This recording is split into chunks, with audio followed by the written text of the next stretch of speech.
Hi, my name is Tammy and I have a confession.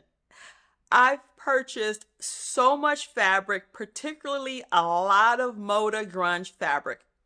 At the time, I was really into the look and I purchased way too much of it, and now I'm bored with it. I don't like it and I want to upgrade my fabric game.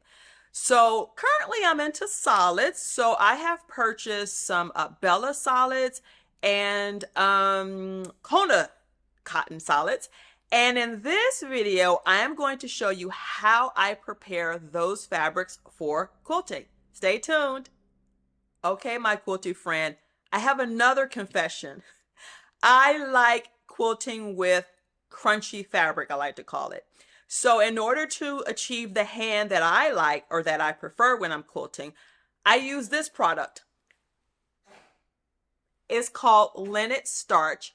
And what I do is I dilute this starch with water and I pre-treat my fabric prior to cutting out my fabric using my AccuQuilt cutting system.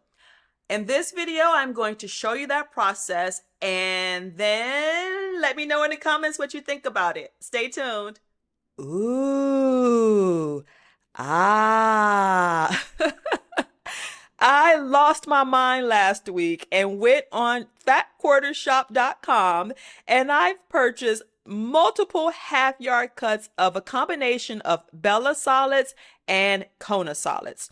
So what I'm going to show you during this video is how I use my favorite product, the LinIt starch, to starch these half yard cuts and prepare them for the cutting process. I've landed on LinIt starch. The other good one is StayFlow. StayFlow is another good pre-mixed liquid starch. That one was harder to find for me, so I just kind of stuck with LinIt starch. But I have tried the Faultless starch spray in the aerosol cans. Didn't like that for several reasons. The aerosol just kind of got my room all starchy and it was expensive and I didn't like the hand of the fabric once it was finished.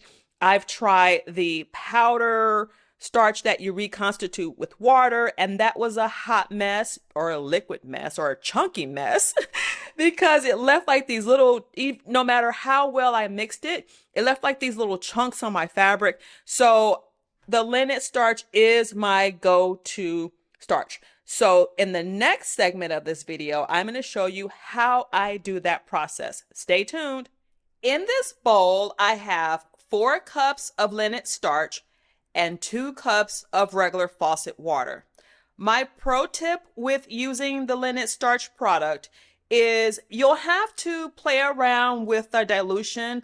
Sometimes when I starch my fabric, I just use it 100% strength. And then other times I'll dilute it as I'm diluting it today with 4 cups of starch and 2 cups of water. So if you decide to do this process, just play around with it, use some of your scraps and play around with it until you achieve the hand or the stiffness that you prefer with your fabrics. So the next step is to, again, these are half yard cuts. And the next step in the process is to just dunk the fabric into the bowl. And another pro tip is to make sure that you completely saturate the fabric. I typically like to, as you see, mush it around here with my hand. And then I set my timer for, let's say 2 minutes, just to make sure that all of the fabric has been saturated or absorbed the starch. So what I found through trial and error is that if you do not completely saturate the fibers of the fabric, what happens is once you hang the fabric out to dry and the drying process has been completed, what you'll be left with are like pockets in your yardage where, let's say, for instance, if I didn't saturate it, like this little area right here will be unstarched and the rest will be starched. And so then it just creates an inconsistent experience or inconsistent product when you go to cut your yardage. So as you can see here, I'm just mushing it around. And so far I have 3 half yard cuts in this bowl. I'm going to throw another one in for good measure. And then what I'm going to do is set my timer for 2 minutes. And actually what I like to do is flip it over because the bottom ones have been saturated already. And then I just kind of do it this way. So I'm going to wait about 2 minutes to make sure that this is completely saturated. And then I'm going to take it outside and hang it on the drying rack and show you what that process looks like. Stay tuned. This is my first time working with Bella Solids and Kona Solid cotton fabric. Compared to the grunge fabric, these two fabric lines bleed into the starch. When I starched my grunge fabric, I did not have the problem that I'm currently having with these two fabric lines. So let me show you what I'm talking about. So remember in the previous segment where I talked about making sure that you completely dip and soak your fabric in the starch? If not, you'll have these like pockets. You can see this area here where this is light green, and then this is like the darker green because it is wet with the solution. I can get rid of this. All I have to do is continue to dunk it. But I wanted to show you this. Look at that. It's green starch because I have these green fabrics soaking in the solution. This is a brand new experience for me. I've never had this happen before because I've been using the grunge fabric and it did not bleed. Well, it bled maybe 10%, but nothing compared to this. So what I'm curious about now is I'm like, okay, well, if it's bleeding when I dip it in the starch solution, is it going to bleed when I put it in my project and then wash it? So we're going to find out because I am going to continue this process and use these fabrics in a project, and then I'm going to wash it just to experiment and see if it bleeds. But check that out. Very interesting. So what's happening with this is once I started to notice that it was bleeding, I segmented the colors. So like these two greens are in here, and then I have this purple. And my thesis is that, you know, even though this purple is in with the green, once it dries out, it shouldn't be a problem as far as when I'm looking at the fabric. But again, it remains to be seen how this fares in a project. So let's see.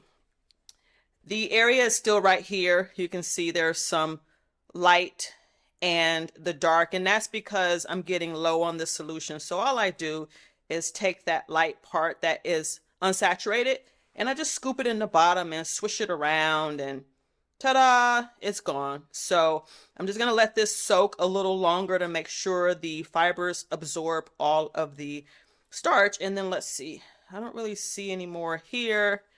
And it may be kind of hard to see on camera because of the lighting, but I think you were able to see it with the green. So stay tuned. I am going to hang these up on my drying rack outside, and I'll show you what that looks like. So I purchased this drying rack from Amazon, and it has two different tiers. It has this bottom tier right here. There's one on this side, and then one on this side, and then the upper tiers.